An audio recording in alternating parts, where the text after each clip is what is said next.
नमस्कार, news point लेकर हाजिर हूं मैं राजीव। दोस्तों, बिहार में वोटर अधिकार यात्रा का आज समापन हो गया और इस मौके पर फिर से इंडिया गठबंधन ने जो एकजुटता दिखाई है, उसके बाद कहा जा सकता है कि पूरे देश में सियासत के एक नए अध्याय की शुरुआत हो चुकी है। इंडिया गठबंधन इससे पहले लोकसभा चुनावों के वक्त भी एक साथ ही खड़ा था, लेकिन बीजेपी फिर भी सत्ता में लौट आई तो अब सारे विपक्षी दल, और ज्यादा मजबूती से हम कहें तो जितने विपक्षी दल के नेता हैं, और भी ज्यादा मजबूती के साथ लोकतंत्र को बचाने में जुट गए हैं। इसके उदाहरण संसद के मानसून सत्र में इस बार लगातार देखने को मिले और आज तो बिहार में एक नए किस्म की सुनामी नजर आ रही थी। तिरंगा, हरा, लाल, नीला, हर तरह का झंडा और यहां तक कि काले कपड़ों में भी लोग आज के समापन समारोह में शामिल हुए। काले कपड़े को यहां मेंशन इसलिए कर रहा हूं कि नरेंद्र मोदी की कोई अगर सभा होती है तो वहां पर काला कपड़ा पहन के बिल्कुल नहीं जाना है, यह पहले से आदेश दे दिया जाता है। और इसीलिए वहां एसपीजी हो या मुख्य वहां के जो कार्यकर्ता हो, करता धरता हो, वो काले लिबास में अगर आप पहुंचे हैं तो आपको बाहर कर देते हैं। राहुल गांधी ने इस मौके पर फिर से एक धमाका किया है। दोस्तों, आज जब पटना की बात कर रहा हूं तो राहुल गांधी ने कहा है कि एटम बम के बाद अब हाइड्रोजन बम फूटने वाला है। आइए जरा यहीं से शुरुआत करते हैं, राहुल गांधी को सुनिए। बीजेपी के लोग अच्छी तरह सुन लीजिए। भैया, एटम बम का नाम सुना आपने? सुना है एटम बम का नाम? उससे बड़ा क्या होता है? उससे बड़ा क्या होता है? एटम बम से बड़ा हाइड्रोजन बम होता है। होता है नहीं होता है? माधवपुरा में हमने एटम बम दिखाया था। बीजेपी के लोगों, तैयार हो जाओ, हाइड्रोजन बम आ रहा है। हाइड्रोजन बम आ रहा है, तैयार हो जाइए। आपकी जो सच्चाई है, वोट चोरी की सच्चाई है, वो पूरे देश को पता लगने जा रही है। तो आपकी जो सच्चाई है, बीजेपी की जो सच्चाई है, वो देश को पता लगने जा रही है। हाइड्रोजन बम के लिए तैयार हो जाएं, ये सीधी चुनौती नरेंद्र मोदी को है, क्योंकि नरेंद्र मोदी तीसरी बार लगातार सत्ता पर काबिज हैं और राहुल गांधी कह रहे हैं कि अब एटम बम के बाद हम हाइड्रोजन बम के लिए लेकर आ रहे हैं। यानी एक बड़ा विस्फोट क्या कुछ करने जा रहे हैं चुनाव से रिलेटेड, वो आने वाला वक्त बताएगा। राहुल ने कहा है कि बीजेपी वालों, ध्यान से सुनो, और वाकई बीजेपी ने पूरे ध्यान से न केवल राहुल को सुना, बल्कि इसके बाद आधी अधूरी तैयारी के साथ प्रेस कॉन्फ्रेंस भी कर दी, जिसमें रविशंकर प्रसाद पुरानी बातों को दोहराते हुए राहुल गांधी की अक्ल पर सवाल उठाते रहे। हालांकि राहुल गांधी को रविशंकर प्रसाद के सर्टिफिकेट की जरूरत नहीं है, और इधर बिहार बीजेपी के नेताओं ने आज के शो को पूरी तरह फ्लॉप बताया, लेकिन आज का हुजूम ही बीजेपी को जवाब दे रहा था कि यह शो फ्लॉप था या सुपरहिट था, जहां तिल धरने को जगह नहीं थी। ये देखिए तस्वीरें साफ साफ आप देख रहे हैं, तिल धरने को जगह नहीं थी। और बिहार के अलावा सारे देश से नेताओं के अलावा आम जनता भी जुटी थी। उस पर बीजेपी का तिल मिलाना स्वाभाविक है। इसी बीच जब यहां पर बीजेपी तो फिलहाल इसी बात से थोड़ी राहत महसूस कर रही होगी कि एससीओ, जी हां, शंघाई कोऑपरेशन समिट जो चल रहा है, उधर चीन में जो अब समाप्त हो चुका है, उस समिट से मोदी को रूसी राष्ट्रपति पुतिन और चीनी राष्ट्रपति शी जिनपिंग के साथ अच्छी तस्वीरें खिंचवाने की जो कोशिश उनकी रही होगी, उसमें वो सफल हो गए। और लग रहा है कि इनमें गहरी दोस्ती हो गई है तीनों में, पुतिन के साथ, शी जिनपिंग के साथ। तस्वीरें जो आप देख रहे हैं, यहां देखिए हंसी ठिठोली करते हुए नरेंद्र मोदी, पुतिन और शी जिनपिंग अब किस भाषा में क्या बात कर रहे हैं। चाइनीज सीख लिए हैं शायद नरेंद्र मोदी, या रूसी सीख लिए हैं, ये तो जानना पड़ेगा। लेकिन मोदी और जिनपिंग की तारीफ करने में लगा मीडिया ने अब ट्रंप को कोसना भी शुरू कर दिया है। लेकिन मीडिया के बनाए माहौल से भी मोदी को राहत नहीं मिलेगी, क्योंकि चुनाव आयोग अदालती लड़ाई में लगातार विपक्ष के सामने डगमगा रहा है। आज भी सुप्रीम कोर्ट में दावे और आपत्तियां खारिज करने की तारीख 1 सितंबर के आगे बढ़ाने की याचिकाओं पर सुनवाई हुई। आज 1 सितंबर है और आप याद कीजिए कि एसआईआर को लेकर, यानी स्पेशल इंटेंसिव रिवीजन को लेकर सुप्रीम कोर्ट में जो याचिकाएं लगी हुई हैं, उसमें एक बात यह कही गई थी कि चूंकि 1 सितंबर आखिरी दिन है जहां हम दावे और आपत्तियां दर्ज कराएंगे, अगर एक किसी का नाम वहां जुड़ गया है लेकिन उनका नाम 2-3 जगह है, वो कटवाना चाहें तब भी, या नाम नहीं जुड़ा जुड़ा तब भी, और उसके अलावा 65 लाख लोग जिनके नाम काटे जा चुके हैं वो भी जुड़वाना चाहें तो 1 सितंबर आखिरी तारीख थी। आज ये 1 सितंबर 12 बजे रात को खत्म हो रही है, इसीलिए आज इस पर सुनवाई हुई और 1 सितंबर की तारीख को आगे बढ़ाने की याचिकाओं पर जो सुनवाई हुई है, जिसमें चुनाव आयोग ने कहा है कि ये आखिरी तारीख नहीं रहेगी। जो आदेश आया है उस आदेश में चुनाव आयोग के हलफनामे के आधार पर सुप्रीम कोर्ट ने आदेश दिया है कि यह जो 1 तारीख आज है यह आखिरी तारीख नहीं है, यह अनवरत अभी जारी है, इसमें कोई भी समय सीमा निर्धारित नहीं की गई है। यानी अब आपत्तियां दाखिल करने का सिलसिला चलता रहेगा। ऐसा नहीं होगा कि एक बार किसी का नाम कट गया तो फिर जोड़ा नहीं जा सकेगा। ऐसे में बीजेपी का सारा खेल पलटता दिख रहा है। इधर सर्वोच्च न्यायालय ने बिहार राज्य विधिक सेवा प्राधिकरण, जी हां, बिहार राज्य लीगल सर्विसेज अथॉरिटी के कार्यकारी अध्यक्ष से यानी एग्जीक्यूटिव चेयरमैन से अनुरोध किया है कि वो कल यानी मंगलवार को दोपहर 12 बजे से पहले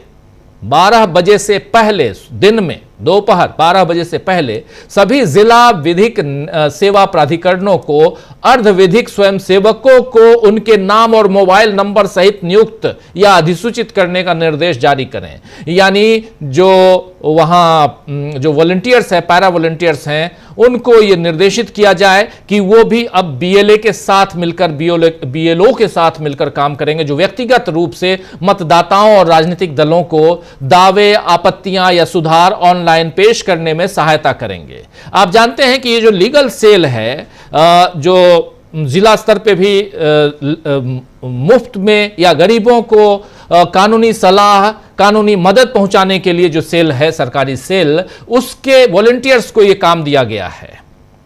और जो कई अदालतें ऐसी लगाई जाती हैं और जहां पर लोक अदालतें जिसको कहते हैं, और इन लोगों को अब यह काम दिया गया है कि आप इसमें मदद कीजिए, चुनाव आयोग की मदद कीजिए और बीएलए और बीएलओ की मदद कीजिए। यानी एक ब्रिज बनाने का काम यहां से किया गया है। लेकिन इसके जरिए कहीं ना कहीं यह साफ दिखाई देता है कि सुप्रीम कोर्ट का भरोसा चुनाव आयोग की बातों पर नहीं रहा। अब विधिक सेवा की तरफ से नियुक्त वॉलंटियर्स मदद करेंगे उन लोगों की, उन पॉलिटिकल पार्टियों की भी, या मुख्य रूप से उन लोगों की जिनके नाम काटे गए हैं या जोड़े नहीं गए हैं उनके। ये भी उन करोड़ों गरीबों को बड़ी राहत हो सकती है दोस्तों, जिनके नाम दस्तावेज पूरे ना होने के कारण काटे गए हैं। और एक तरफ तो ये एक आदेश आया, दूसरा ये साफ साफ है जिसको खुद चुनाव आयोग मान गया कि हम इसको अनवरत जारी रखेंगे। ये 2 महत्वपूर्ण घटना सुप्रीम कोर्ट से, लेकिन सुप्रीम अदालत से बाहर अगर हम उधर जनता की अदालत की बात करें, एक बार फिर हम पटना की तरफ अगर रुख करें, तो पटना में जो कुछ हुआ है उसमें एक बात तो आपने सुन ली वो बात इनकी, राहुल गांधी की, जिसमें वो साफ साफ कह रहे हैं कि अब हाइड्रोजन बम मैं फोड़ने वाला हूं, एटम बम तो फोड़ चुका हूं और हाइड्रोजन बम में क्या होगा वो देखा जाएगा। लेकिन दूसरी तरफ यहां पर मल्लिकार्जुन खड़गे ने भविष्यवाणी कर दी है। मल्लिकार्जुन खड़गे, कांग्रेस पार्टी के अध्यक्ष, राष्ट्रीय अध्यक्ष, राज्यसभा में नेता प्रतिपक्ष, उन्होंने भविष्यवाणी की है कि नरेंद्र मोदी की सरकार 6 महीने में गिर जाएगी। जरा सुनिए। अगर देश का ये डबल इंजन का सरकार यहां जो है, जैसा तेजस्वी ने कहा, ये डबल इंजन की सरकार 6 महीने के बाद नहीं रहेगी। और ये सरकार, जो नई सरकार आएगी, वो गरीबों की सरकार होगी, गरीब महिलाओं की सरकार होगी, दलितों की सरकार होगी, पिछड़ों। बिहार की सरकार की बात यहां कर रहे हैं। डबल इंजन की सरकार 6 महीने में नहीं रहेगी। जो सरकार आएगी वो गरीबों की, दलितों की, अल्पसंख्यकों की सरकार होगी। ये बात यहां मल्लिकार्जुन खड़गे कह रहे हैं। और दूसरी तरफ तेजस्वी यादव भी आज गरजे। उन्होंने क्या कुछ कहा इसी मंच से, जरा वो भी सुनिए। ये बिहार की धरती है, बिहार की धरती, और बिहार की धरती लोकतंत्र की जननी है। और ये कुछ भाजपाई लोग, कुछ नहीं 2 भाजपाई लोग इलेक्शन कमीशन के साथ मिलकर के चाहते हैं इस लोकतंत्र की जननी से लोकतंत्र को ही खत्म कर दिया जाए। अब आप लोग बताओ, बिहार के लोग, क्या लोकतंत्र को खत्म होने देना है? क्या संविधान को खत्म होने देना है? आप बताओ, लोकतंत्र चाहिए कि राजतंत्र चाहिए? ये भाजपा के लोग, इन लोगों का दिमाग घुटने में है। ये लोग चाहता है कि बिहारी लोग को ठग ले। ये मोदी जी चाहते हैं फैक्ट्री लगाएंगे गुजरात में, अब विक्ट्री चाहिए बिहार में। ऐसा होने वाला है क्या? ऐसे न ऐसे ठग लोगों को ये बिहार की जनता उड़ती चिड़िया को हल्दी लगाना जानती है। बिहार की जनता उड़ती चिड़िया को हल्दी लगाना जानती है और गुजरात के लोग आके यहां ठगने वाली बात कह रहे हैं और सीधा प्रहार नरेंद्र मोदी के ऊपर, बीजेपी के ऊपर। और यहीं से बौखलाई हुई बीजेपी तत्काल प्रेस कॉन्फ्रेंस के लिए आई, लेकिन आधी अधूरी प्रेस कॉन्फ्रेंस। तो मोदी को बड़ा झटका देने की तैयारी में राहुल गांधी हैं और उधर सुप्रीम कोर्ट में कैसे फंस गया है चुनाव आयोग। बड़ा आदेश सुप्रीम कोर्ट से आपके सामने रख चुका हूं। एसआईआर पर, बिहार एसआईआर पर बड़ा आदेश, और इन सबके बीच सवाल यही है कि आखिर बीजेपी, जी हां, आखिर बीजेपी का खेल किस तरह पलट रहा है, वो देखने समझने की कोशिश करेंगे इस चर्चा में। आइए, हमारे साथ कुछ वरिष्ठ साथी जुड़े हुए हैं, उनसे आपका परिचय करवाता हूं और आगे बढ़ते हैं। जरा स्क्रीन पर ले आइए हमारे तमाम साथियों को। उधर बिहार में आज दिन भर जो कुछ हुआ आपने देखा। हमारे दो साथी लगातार बिहार यानी पटना, बिहार की राजधानी पटना और पटना के गांधी मैदान से लेकर उधर अंबेडकर पार्क तक जो कुछ भी और रास्ते भर जो भी घटना घट रही थी, सब कुछ आप तक हम पहुंचाते रहे। और इधर सुप्रीम कोर्ट में जो कुछ हो रहा था वो तो आप तक हम पहुंचा ही रहे थे। हमारे तीन साथी इस वक्त मौजूद हैं हमारे साथ। प्रशांत टंडन जी हैं, अमलेंदु उपाध्याय जी हैं और डॉक्टर प्रकाश हिंदुस्तानी जी हैं। जल्दी से उधर पटना से भी हमारे साथी जुड़ेंगे और भी साथी हमारे साथ बनेंगे। जरा जल्दी से आना चाहता हूं, पहले अमलेंदु जी आपके पास आना चाहता हूं। दिन भर के घटनाक्रम पर पहले बिहार चलते हैं, सुप्रीम कोर्ट पे भी बात करेंगे हम, लेकिन बिहार में सुप्रीम कोर्ट से पहले बिहार की राजधानी पटना और उससे पहले 1300 किलोमीटर की यात्रा और करके पूरा का पूरा विपक्ष जो है आज पटना में जमा हुआ था और वहां से पैदल मार्च के लिए निकला। रास्ते में कई सारे अवरोधक आए, अवरोधक ऐसे कि बीजेपी ने अपना एक कार्यक्रम कर लिया था डाक बंगला चौराहे के पास। उसके बाद डाक बंगला चौराहे पे बैरिकेडिंग की गई थी इस ढंग से कि ये लोग जा न पाए। सब कुछ तोड़ के, सब कुछ आगे किनारे करके और ये पूरा काफिला वहां तक पहुंचा जहां आखिरी सभा होनी थी। क्या यहां से वो पैगाम देने में विपक्ष कामयाब रहा है अमलेंदु जी, जिस पैगाम के बारे में अब राहुल गांधी कह रहे हैं कि हम अब हाइड्रोजन बम फोड़ने वाले हैं? आज का कार्यक्रम जो था वो राहुल गांधी का और पूरे इंडिया गठबंधन का बहुत मजबूत रहा और पूरी तरीके से वो संदेश देने में कामयाब रहे और संदेश सिर्फ बिहार को नहीं पूरे देश को संदेश देने में कामयाब रहे। जबकि सूचना ये है कि जो नीतीश जी का प्रशासन है, एनडीए का प्रशासन है, उसने तमाम अवरोधक पैदा किए। डाक बंगला चौराहे की तरफ लोगों को जाने से रोका जा रहा था, तमाम सीमाओं पर बैरिकेड्स लगा दिए गए थे। उसके बाद भी लोग कल ही जो थे काफी संख्या में पहुंच गए थे और उसके बाद आज भी लगातार वो लोगों का तांता लगा रहा। इस यात्रा को भी रोकने की कोशिश बीच में की गई थी। डाक बंगला चौराहे पे काफी ज्यादा पुलिस फोर्स लगा दिएगा और एक समय ऐसा लगा कि शायद कोई संघर्ष की स्थिति जो है वो उत्पन्न ना हो जाए, लेकिन बाद में वो संघर्ष की स्थिति उत्पन्न नहीं हुई। लेकिन आज राहुल गांधी ने, मल्लिकार्जुन खड़गे ने और तेजस्वी यादव ने, तीनों ने राजीव जी जो चैलेंज के साथ बातें कही है वो भारतीय जनता पार्टी को काफी ज्यादा डराने वाली है और चुनाव आयोग को भी काफी ज्यादा डराने वाली है। एक तो मल्लिकार्जुन खड़गे की जो हम लोगों ने बाइट सुनाई, उन्होंने साफ तौर पर कहा कि 6 महीने के बाद ये डबल इंजन की सरकार नहीं रहेगी, ना दिल्ली में रहेगी ना पटना में रहेगी, यानी दोनों जगह ये सरकारें नहीं रहेंगी। इसका मतलब कि नरेंद्र मोदी 6 महीने के बाद प्रधानमंत्री नहीं रहेंगे और बिहार चुनाव से इसका रास्ता कोई निकलेगा, इसकी तरफ इशारा कर रहे हैं मल्लिकार्जुन खड़गे साफ तौर पर राजीव जी।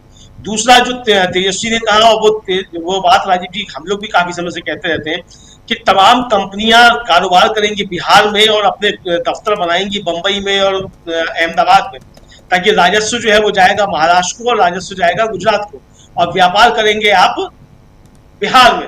तो ये नहीं चलेगा। तो ये राहुल गांधी ने भी आज इसी तरफ इशारा किया कि आपको जो है मतलब विक्ट्री चाहिए बिहार में और फैक्ट्री लगेगी गुजरात में, तो ये नहीं चलेगा। तो यानी राजीव जी यहाँ भी गुजरातियों के खिलाफ एक माहौल जो है वो बिहार में भी बनता हुआ दिखाई पड़ रहा है। तो ये एक था। दूसरा जो राहुल गांधी ने साफ तौर पर चैलेंज दिया कि अभी तो हमने महादेवपुरा का जो एक सीट का बताया था वो एटम बम था, और अब भाजपा वाले साफ तौर पर सुन लेंगे अब हाइड्रोजन बम फूटेगा और उसमें हम बताएंगे बड़ा कोई मतलब खुलासा करेंगे, सबूतों के साथ करेंगे।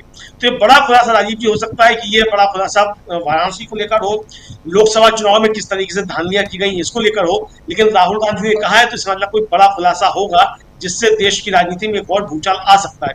फिलहाल राहुल गांधी देश भर में ये संदेश देने में कामयाब हुए हैं कि भारतीय जनता पार्टी चोरी के वोटों से सरकार बनाती है, प्रधानमंत्री नरेंद्र मोदी चोरी के वोटों से प्रधानमंत्री बने हुए हैं, और बच्चा बच्चा भी कह रहा है कि वोट चोर गद्दी छोड़। ये संदेश जन जन तक पहुंचाने में राहुल गांधी और इंडिया गठबंधन जबरदस्त तरीके से कामयाब रहे हैं। जी बिल्कुल बिल्कुल। अमलेंदु जी, जरा जल्दी से आना चाहता हूं इधर, जरा अभय दुबे एआईसीसी प्रवक्ता, कांग्रेस पार्टी के प्रवक्ता, उन्होंने क्या कुछ कहा है डीबीलाई से बात करते हुए, जरा वो सुन लेते हैं और प्रशांत टंडन जी के पास आते हैं। और जरा बिहार के बाद इधर आएंगे हम, सुप्रीम कोर्ट में भी जो आदेश आया है बहुत महत्वपूर्ण आदेश है। सुनील शुक्ला जी भी हमारे साथ जुड़ गए हैं। सुनील जी, आपका स्वागत करता हूं इस कार्यक्रम में। आज दो घटनाक्रम, लेकिन केंद्र बिंदु, सेंटर पॉइंट बिहार है, एसआईआर है, इधर सुप्रीम अदालत और उधर जनता की अदालत बिहार में। सुनिए जरा अभय दुबे क्या कह रहे हैं। वोट अधिकार यात्रा 16 दिन तक चलने के बाद आज उसका पटना के गांधी मैदान से पदयात्रा शुरू होकर अंबेडकर जी की प्रतिमा पर समापन हो गया है। मेरे साथ कांग्रेस के प्रवक्ता अभय दुबे जी हैं। उनसे जानते हैं कि जिस मकसद से इस यात्रा की शुरुआत की गई थी, क्या वो मकसद पाने में कामयाब हुई है कांग्रेस? देखिए, अभी एक मील का पत्थर रखा है। मकसद हासिल होने का अर्थ है कि सत्ता और व्यवस्था दोनों का परिवर्तन। इस यात्रा का आज समापन है, लेकिन ये समापन भारतीय जनता पार्टी जेडीयू की सरकार के अंत का प्रारंभ है। एक बात साफ बिहार और देश ने को समझ में आई है इस यात्रा से कि महागठबंधन के दल जननायक राहुल गांधी जी के नेतृत्व में, तेजस्वी जी के नेतृत्व में लोगों के हक और अधिकारों की लड़ाई लड़ रहे हैं, और एनडीए और जेडीयू नागरिकों के हक छीनकर सत्ता की भूख मिटा रहे हैं। ये प्रजातंत्र की पुनर्स्थापना का यज्ञ है। ये उस वैचारिक क्रांति का सूत्रपात राहुल गांधी ने किया है जो इस देश की संस्थाओं के आक्रमण को रोकना चाहती है। मुझे लगता है कि बिहार शांति की भूमि है, लेकिन बिहार से जब भी कोई क्रांति उठी है, जब भी किसी क्रांति का आगाज हुआ है, तो अंजाम तक पहुंची है। 17 अगस्त को इस यात्रा की शुरुआत हुई थी। आप तब से इस यात्रा के लगभग साथ बने हुए हैं और तमाम जो अरेंजमेंट है वो आप देख रहे हैं। 17 अगस्त से लेकर आज 1 सितंबर है। इस यात्रा में कितना परिवर्तन आपने देखा? यात्रा में परिवर्तन नहीं, बिहार के लोगों के जो महागठबंधन के प्रति आकर्षण है वो देखने को मिला। मुझे लगता है कि एक सही उद्देश्य के लिए राहुल गांधी जी ने अग्रणी भूमिका ली है, और बिहार और देश, ये बड़ी बात इसलिए कि इस यात्रा ने पूरे देश को प्रभावित किया। मुझे लगता है ये संदेश समूचे देश में गया है कि वोट चोर गद्दी छोड़। जो वोट चोरी का खुलासा राहुल गांधी ने कर्नाटक के संदर्भ में किया है, जो एसआईआर पर खुलासा कल हमने 89 लाख आपत्तियां दर्ज कराई, उसके प्रमाण मीडिया के सामने रखे। चुनाव आयोग ने आज एक ट्वीट किया और कहा कि वो वोट डिलीटेशन, वोट को काटना चाहते हैं। माफ कीजिएगा, आप ये भ्रम फैला सकते हैं, मतलब संवैधानिक संस्था भ्रम फैलाए, ये अचरज की बात है। हमने बिहार के नागरिकों के लिए ये लड़ाई लड़ी और ये ऑब्जेक्शन फाइल किए कि कैसे अवैधानिक तरीके से आपने नाम काट दिए लोगों को। मुझे लगता है कि हम उस संदेश को देने में कामयाब रहे। जी, ये बताइए कि जब इस यात्रा की शुरुआत हुई थी, लगातार लोग जुड़ते रहे और इस यात्रा का आपके सदाकत आश्रम पर भी हमला किया गया, लगातार इस यात्रा को में व्यवधान पैदा करने की कोशिश की गई। देखिए, सदाकत आश्रम पर हमला इस देश के प्रजातंत्र पर हमला है, इस देश की अस्मिता पर हमला है। ये हर उस आवाज को कुचलना चाहते हैं जो लूट के संसाधनों की लूट की सत्ता को बेनकाब करती है, लेकिन हम डरने वाले नहीं हैं। मोदी जी और नीतीश कुमार, तुम्हारी जेलों ने वो लोहा पैदा नहीं किया जो हमारे फौलादी इरादों को कैद कर सके, जो राहुल गांधी के फौलादी इरादों को डिगा सके। किसी भ्रम में मत रहिएगा। हम बरतानिया हुकूमत के खिलाफ भी लड़े थे इस अगस्त के माह में, और इस अगस्त के माह में ही हमने आपकी अप्रजातांत्रिक असंवैधानिक सरकार के खिलाफ शंखनाद किया है और वो अंजाम तक पहुंचेगा। कल जब सर आपने प्रेस कॉन्फ्रेंस की, आप उसमें मौजूद थे, 89 लाख से आपने बताई शिकायतें दी गई है, लेकिन उसके बाद तमाम जो जिलों के डीएम है उन सबके ट्वीट आने लगे, सूचनाएं आने लगी कि हमारे पास ऐसी कोई शिकायत नहीं मिली। ये तो स्वभाव है चुनाव आयोग का। भारतीय जनता पार्टी के साथ साठगांठ, हमने तो दस्तावेज दिए मीडिया को, वो दिखाएं। उन्होंने तो स्वीकार किया कि 89 लाख ऑब्जेक्शन हैं वोट काटने के, वो प्रमाण रख दें। हमने रखे, आप रख दीजिए।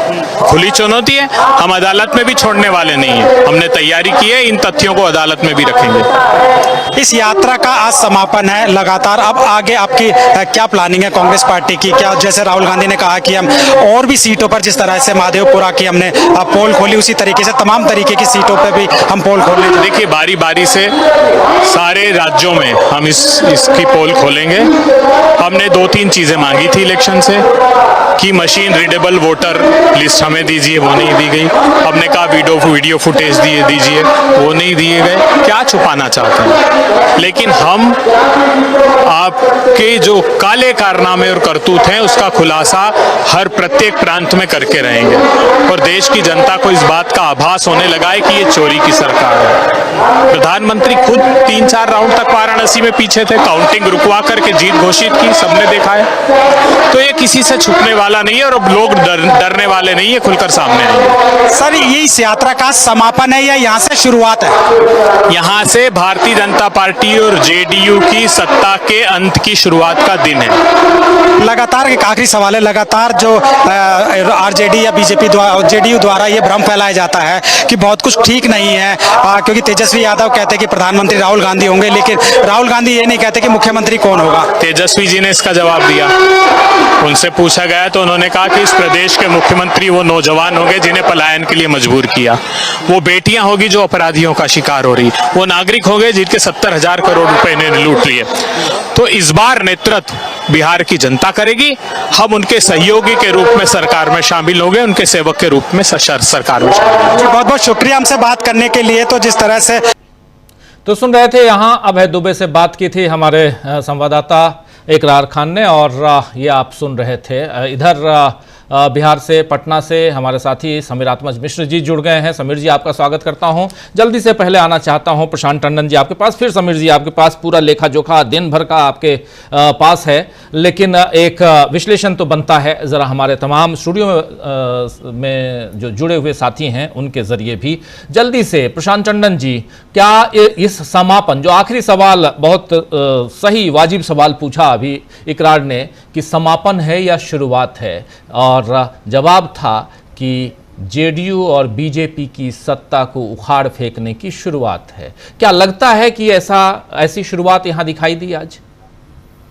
जी, पहले तो यही कि आज समापन हुआ है क्योंकि वोट अधिकार यात्रा का, तो इसका शुरू से लेकर अभी तक का जो हासिल है उस पर बात की जाए, और ये एसआईआर शुरू क्यों हुआ, एसआईआर शुरू करने के पीछे मंशा क्या थी, ये सुप्रीम कोर्ट में तमाम बातें आ रही हैं कि एन इलेक्शन के पहले क्यों किया गया।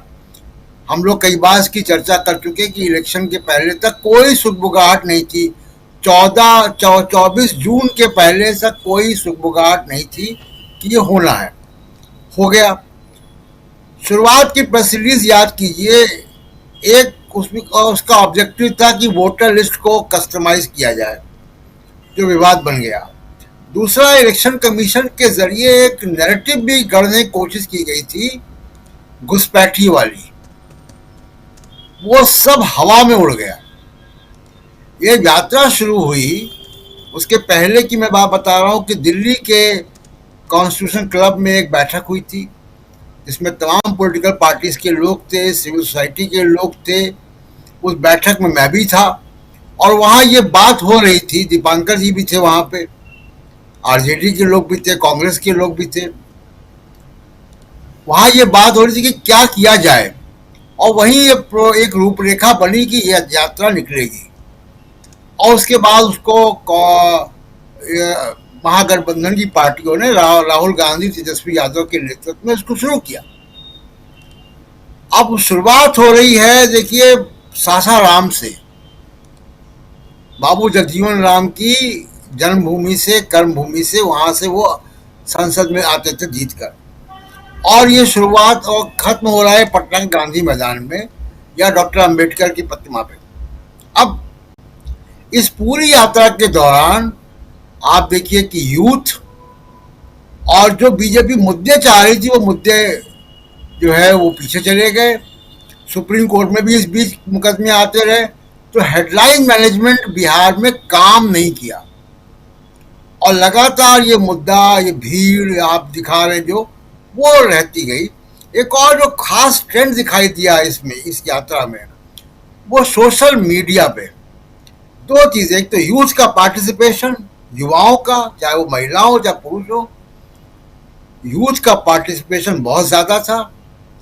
तेजस्वी यादव और राहुल गांधी का एक्सपोजर बहुत बढ़िया था, और सोशल मीडिया पे इस पूरी यात्रा ने बड़ी छाप छोड़ी है, खासकर यूथ में, युवाओं के बीच में, और युवाओं के सोशल मीडिया पे, यानी जो इंस्टाग्राम है, वहां पे अब कांग्रेस बीजेपी से काफी आगे भी है।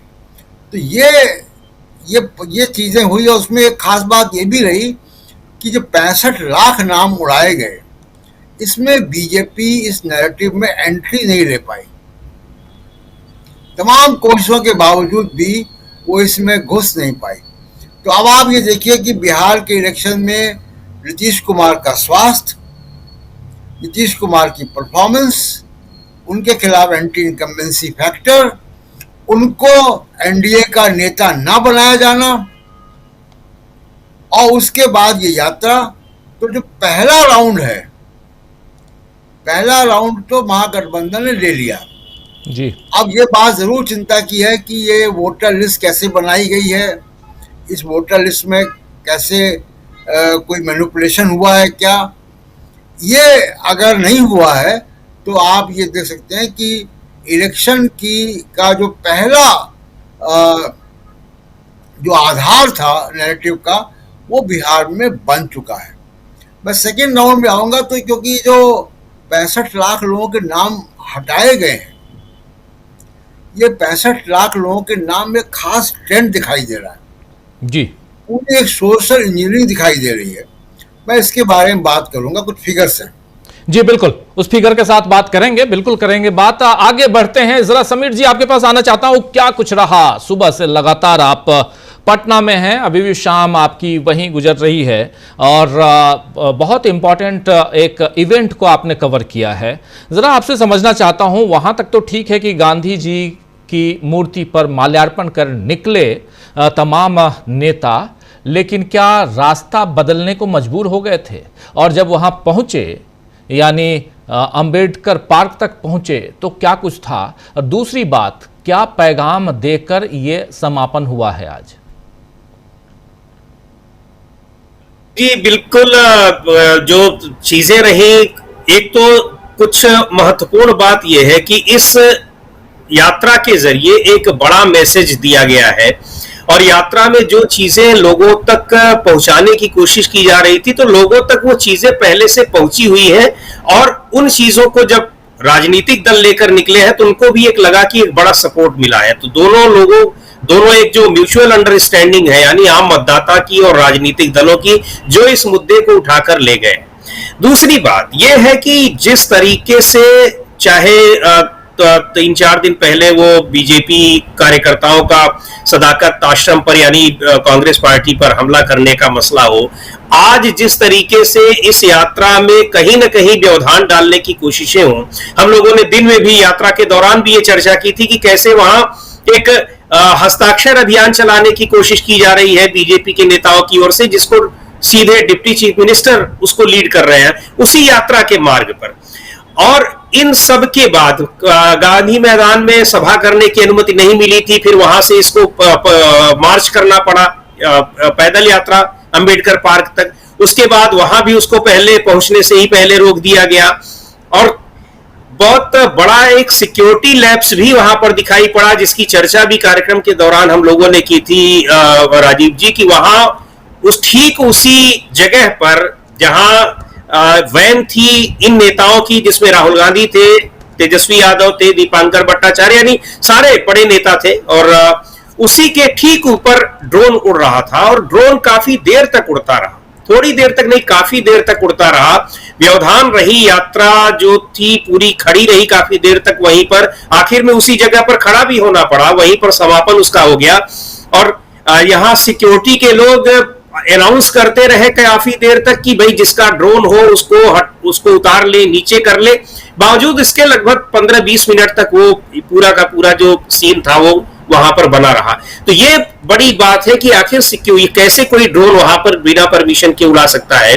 ठीक उस वैन के ऊपर जिसमें ये नेता बैठे हुए हैं, सिक्योरिटी किस तरीके की है, क्या कुछ देख रहे हैं और प्रशासनिक तैयारी कैसे है, इसका एक और आपको उदाहरण मैं बताऊंगा कि जिस तरीके से लोगों को उस मैदान तक पहुंचने के लिए संघर्ष करना पड़ रहा था कि एक गेट पर पहुंच रहे हैं तो वहां से दूसरी गेट पर, और दो गेट बड़े बड़े लगे हैं लेकिन उनका जो एक छोटा गेट होता है साथ में सपोर्टिंग गेट, उसी से लोगों को जाने की अनुमति दी जा रही थी। खैर, इन सब के बावजूद जिस तरीके की भीड़ पटना में आज दिखाई पड़ी है वो बहुत मायने रखती है, एक बड़ा संदेश है। खास तौर पर अगर कांग्रेस पार्टी के लिए देखा जाए तो कांग्रेस पार्टी जिसका आधार वास्तव में बहुत कमजोर है यहाँ पर, और पिछले काफी समय से इसकी चर्चा हो रही है, लेकिन आज उसकी भी प्रेजेंस दिखाई पड़ी है और इंडिया गठबंधन के घटक दलों की एकजुटता जो है वो बहुत मायने रखती है।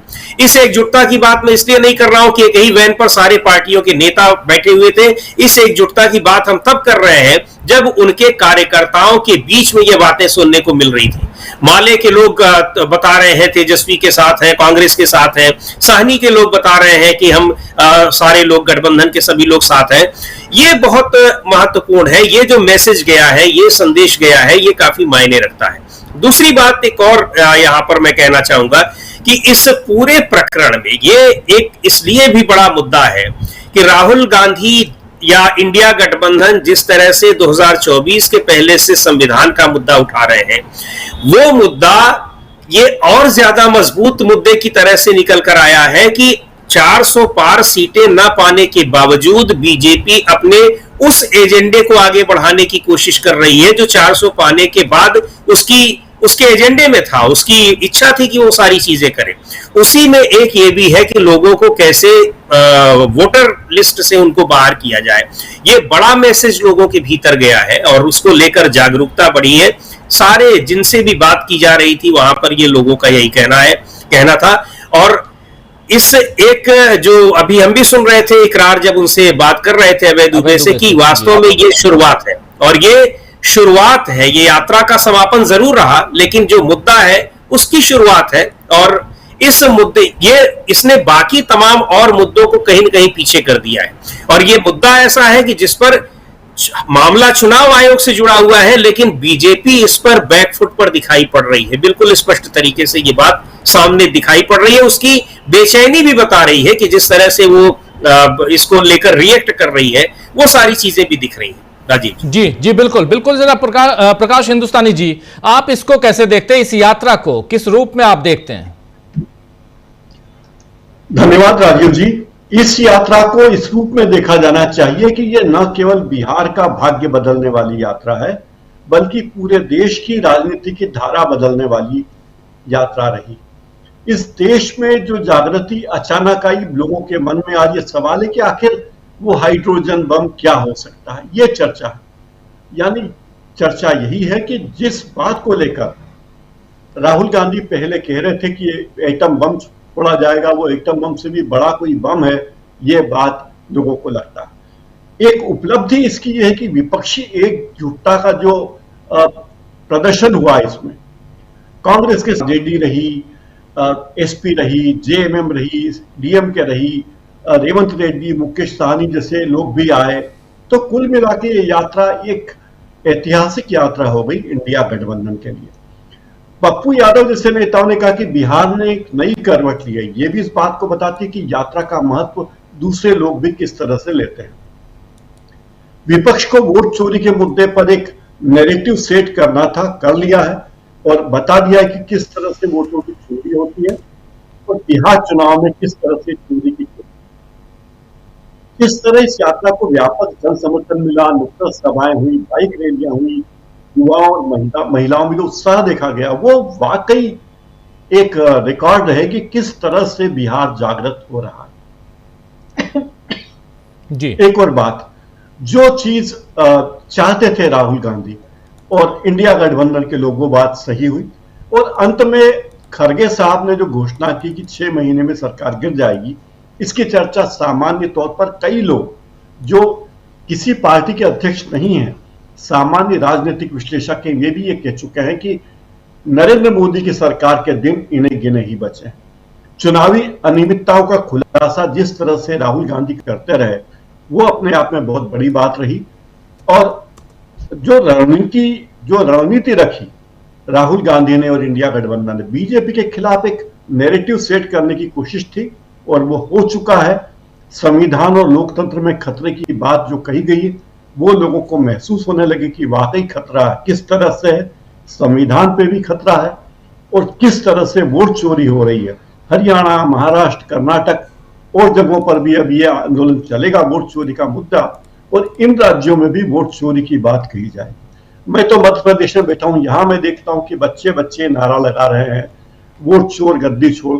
वे बच्चे जो राजनीति नहीं जानते, राजनीति नहीं समझते, लेकिन उन्हें भी ये बात समझ में आ रही है कि वोट चोर गद्दी छोड़ जैसे नारे अगर बच्चे लगा रहे हैं, नाबालिग बच्चे लगा रहे हैं, तो उसका कोई ना कोई अर्थ निश्चित ही होगा। यानी कुल मिला के वोटर अधिकार यात्रा ने बिहार को एक मजबूत, विपक्ष को बिहार में एक मजबूत मंच दे दिया है और वोट चोरी के मुद्दे को राष्ट्रीय स्तर पर नहीं अंतरराष्ट्रीय स्तर पर चर्चा में ले आए। अब बिहार में चुनाव की घोषणा होनी है, इसका फायदा कांग्रेस को और इंडिया गठबंधन को मिले और बीजेपी तमाम कोशिशें कर रही है कि किसी तरह विपक्ष के वोट बटे कटे ताकि उसे लाभ मिले, लेकिन जिस तरीके से एकता दिखाई है विपक्ष ने और बिहार ने जो राजनीतिक जागरूकता का परिचय दिया है वो अपने आप में बहुत बड़ी बात है। दूसरी बात यह कि सुप्रीम कोर्ट ने जो आदेश दिए हैं, जो बात कही है, वो भी अपने आप में छोटी बात नहीं है कि सुप्रीम कोर्ट ने अगर ये कहा है कि जो भी चीजें होने वाली है 25 तारीख के मतलब आधार कार्ड की मान्यता को लेकर और दूसरे मुद्दों पर सुप्रीम कोर्ट की बात जो कही गई है वो बहुत मायने रखती जी। उस पे आएंगे, सेकंड राउंड में उस पे आएंगे। जी सेकंड राउंड में आएंगे। आपकी आवाज वो हो रही है, अटक रही है। डॉक्टर प्रकाश हिंदुस्तानी जी, आपकी आवाज अटक रही है तो रोकना चाहूंगा आपको। और सीधे सुनील शुक्ला जी, फर्स्ट राउंड में हम चर्चा कर रहे हैं बिहार में आज इस यात्रा का समापन, वोटर अधिकार यात्रा समापन, लेकिन समापन से कोई पैगाम निकल कर आते हुए, पैगाम की बात मैं लगातार कर रहा हूं पिछले 5-7 दिनों से इस यात्रा को लेके, लेकिन चूंकि आज आखिरी दिन और राहुल गांधी ने एक बड़ा धमाका करने का ऐलान कर दिया है, एटम बम से भी बड़ा धमाका, ये क्या धमाका हो सकता है ये भी समझें हम। और साथ साथ क्या जब आर पार की लड़ाई है तो आर पार की लड़ाई में धमाके भी होते हैं, ये भी हम जानते हैं। तो क्या सचमुच उस दिशा में ये पूरा का पूरा कुनबा जो है वो जाते हुए दिखाई देता है? पूरा विपक्ष जिस भी रूप में हो यात्रा के दौरान भी आया और आज भी उनके नुमाइंदे तो थे ही। आज जो लोग पटना में एकत्रित हुए वो क्यों आए थे? उनके सामने क्या मुद्दा था? अगर उनके पास मुद्दा नहीं था तो इतनी भयानक गर्मी में, उमस में, तमाम तरह की नागरिक सुविधाओं की कमी के बावजूद लोग पैदल चलते हुए अपना अपना झंडा लेकर के पटना की सड़कों पे क्यों चल रहे थे? कहीं भी इन नागरिकों का, जो लोग इसराइली में भाग लेने के लिए आए थे, पुलिस के साथ झड़प की कोई शिकायत नहीं है। कहीं लोग उलझते हुए नहीं दिखाई पड़े। सड़क के एक मार्ग से उनको जाने देने के लिए कहा गया, सब लोग चलते चले जा रहे थे। तो आखिर क्यों, ऐसा क्यों था? क्या यह यात्रा जो सासाराम से शुरू हुई, इसने उस राज्य में कोई पॉलिटिकल नैरेटिव नहीं बनाया? और अगर इस यात्रा का उद्देश्य लोगों के लोकतांत्रिक अधिकार को छीने जाने को लेकर के था, तो क्या लोग इससे प्रभावित नजर नहीं आए? अगर वो प्रभावित नजर नहीं आए, अगर प्रभावित न होते, तो फिर इस रैली में उनको आने की क्या जरूरत थी? ऐसा भी नहीं था कि केवल हाजीपुर से लोग चले आए, सारण से चले आए, आरा से चले आए, दानापुर से चले आए, ऐसा तो नहीं था।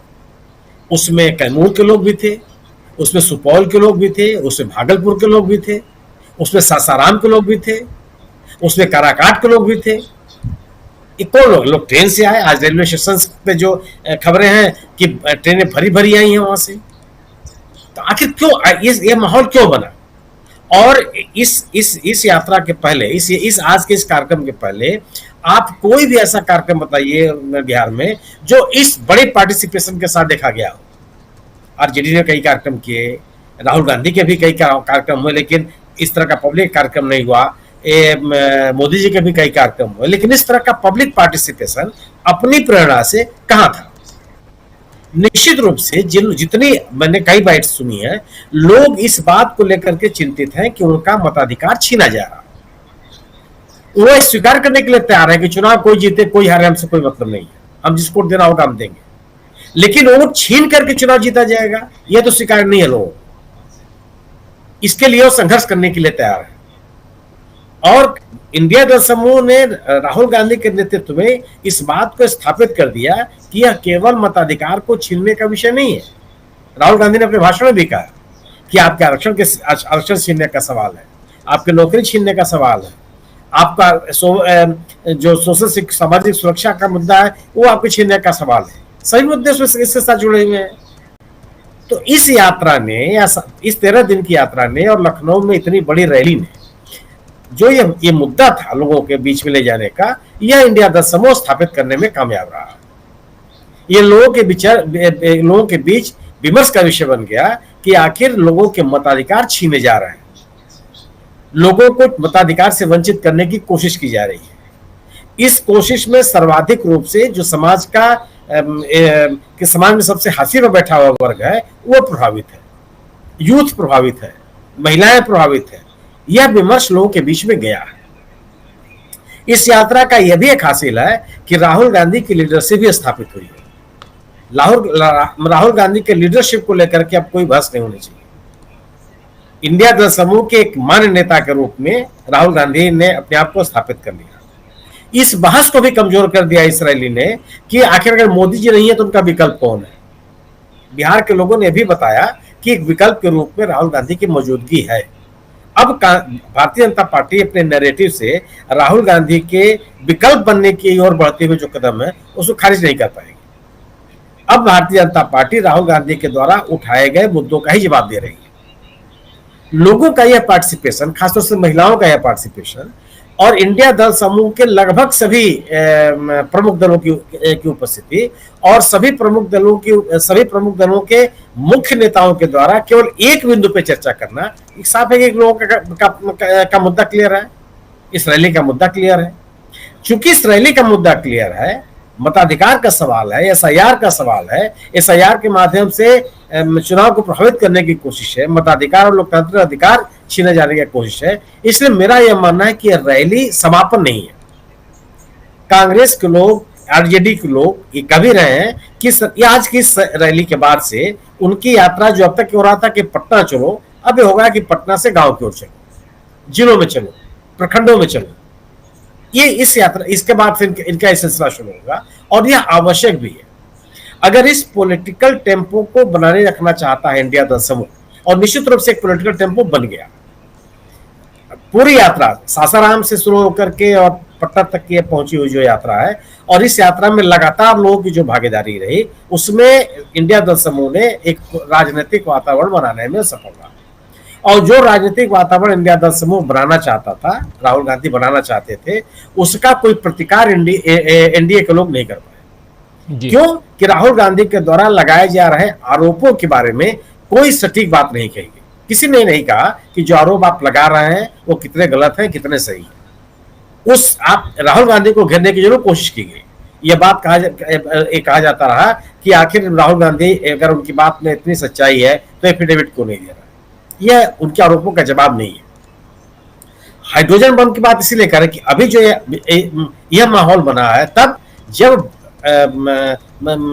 हिंदी बेल्ट के जो संसदीय क्षेत्र हैं उनकी बात नहीं की गई है। अभी महाराष्ट्र की बात हो रही है, अभी महादेवपुरा की बात की, कर्नाटक के बात उन्होंने बात कही है, उन्होंने हरियाणा की बात कही है। हरियाणा के भी मतदाता सूची को लेकर के कोई स्पेसिफिक उन्होंने आरोप नहीं लगाया, लेकिन वहां गड़बड़ियों के आरोप लगाए। अगर यह आरोप हिंदी बेल्ट के संसदीय क्षेत्रों में लगने लगेंगे तो निश्चित रूप से हाइड्रोजन बम से कम नहीं होगा। अगर उनका यह विश्लेषण वाराणसी संसदीय क्षेत्र के लिए अगर होता है और इसी तरह के आरोप लगते हैं तो यह सामान्य बात नहीं होगी जी। या फिर एक अलग तरह का नैरेटिव बनने लगेगा। फिर जो आज लोकप्रियता के बड़े बड़े दावे हैं वो बिखरते हुए नजर आएंगे और उसके बाद स्थिति को संभालना भारतीय जनता पार्टी के लिए बड़ा मुश्किल है। राहुल गांधी बिल्कुल सही कर रहे हैं कि फिर एक अलग तरह की राजनीति बनेगी और भारतीय जनता पार्टी के नेतृत्व को उसका सामना करने में बहुत सुविधा होगी। एक चुनी हुई सरकार के साथ लोग खड़े हैं, इसमें कोई बहस नहीं है, लेकिन सरकार को बनाने के लिए पूरे के पूरे इलेक्शन को मैनेज कर लिया जाए, इस बात को स्वीकार करने के लिए इस देश के लोग नहीं है। यहां तक कि वो व्यक्ति भी नहीं है जो भारतीय जनता पार्टी के समर्थक है, वह भी बात करने के लिए उनके बीच में यह चर्चा है कि आखिर जो आरोप लगाए जा रहे हैं उसका जवाब क्यों नहीं दिया जा रहा। निर्वाचन आयोग उसका जवाब क्यों नहीं दे रहा, भारतीय जनता पार्टी उसका जवाब क्यों नहीं दे रही है, इंडिया दल समूह के लोग उसका जवाब क्यों नहीं दे रहे हैं। तो ये इस यात्रा का सबसे बड़ा असर मैं ये मानता हूं कि इंडिया दल समूह ने बड़ी मजबूती के साथ बिहार के चुनाव में अपने आप को स्थापित किया। मैं ये भी मानता हूं कि एक मजबूत पॉलिटिकल नैरेटिव बिहार में बनाने में सफल रही। मैं यह भी स्वीकार करता हूं कि राहुल गांधी के लीडरशिप को लेकर के एक प्रमुख दावेदारी उनकी और स्थापित हुई है, जो धीरे धीरे जो उनकी भारत जोड़ो यात्रा के साथ जो एक क्रम शुरू हुआ था वह और मजबूती के साथ बना है। उनके द्वारा उठाए जा रहे मुद्दों के प्रति लोग गंभीर हुए हैं और एनडीए, भारतीय जनता पार्टी या आज की बिहार की सरकार के खिलाफ एक प्रभावी राजनीतिक माहौल बनाने में ये पूरी की पूरी जो यात्रा है वो कामयाब रही है।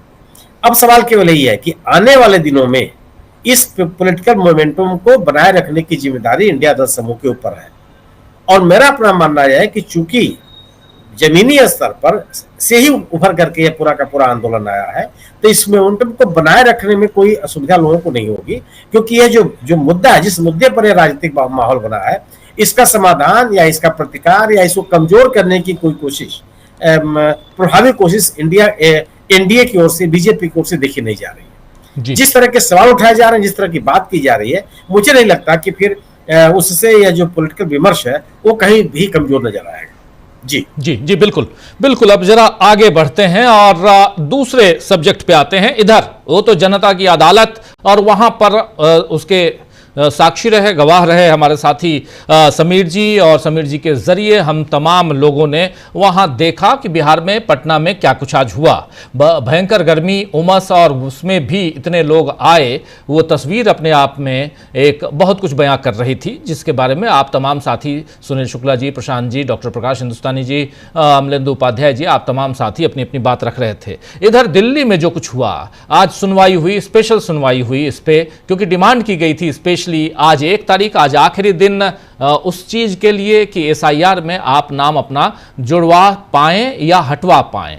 जोड़ने और हटाने के लिए आखिरी दिन, और इसके बाद अब सब कुछ बचा हुआ था ईआरओ और इलेक्शन कमीशन के ऊपर कि वो अब उसमें से किसकी तहकीकात करे, किसकी ना करे।